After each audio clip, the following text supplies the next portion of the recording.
ভালোবাসা মানে শুধু একটি দিন নয়, এটি অনুভূতির এক গভীর প্রকাশ। আর এই অনুভূতিকে আরও রোমান্টিক ও স্মরণীয় করে তুলতে এবারের ভ্যালেন্টাইন্স উপলক্ষে Dhaka regency hotel and resort আয়োজন করেছে বিশেষ রোমান্টিক উদযাপন মেক দ্য ডেট।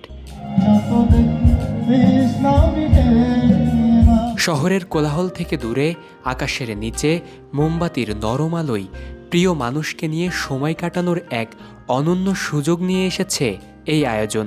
সুসজ্জিত স্কাই গার্ডেন, মৃদু সঙ্গীত, সুগন্ধি ফুল আর মনোমুগ্ধকর পরিবেশে সাজানো হয়েছে প্রেমের জন্য বিশেষ এই সন্ধ্যা। এখানে একটা জিনিস কি, এরা আমি বললাম যে ৮-১০ বছর ধরে আমরা আসি, প্রতিবারই ওদের ডেকোরেশনে ভিন্নতা থাকে। প্রত্যেকবার একবারের ডেকোরেশন একবারের চেয়ে আলাদা। ইনফ্যাক্ট আমরা রাজশাহী গিয়েছিলাম, আমরা রাজশাহীর মানুষ, ভোট দিতে গিয়েছিলাম।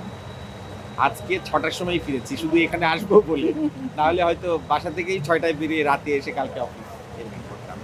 চারপাশে নরম আলো, রোমান্টিক সাজসজ্জা আর হৃদয় ছোঁয়া সঙ্গীত মিলিয়ে পুরো পরিবেশটাই যেন প্রেমের গল্পে ভরে উঠবে।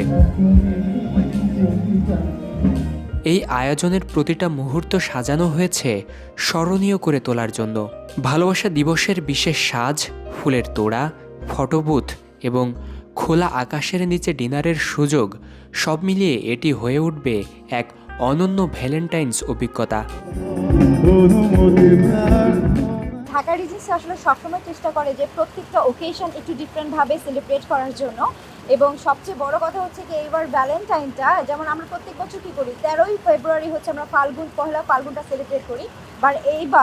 এইবার হচ্ছে ভ্যালেন্টাইন ডে এবং পহেলা ফাল্গুন একসাথে হচ্ছে আমরা সেলিব্রেট করছি।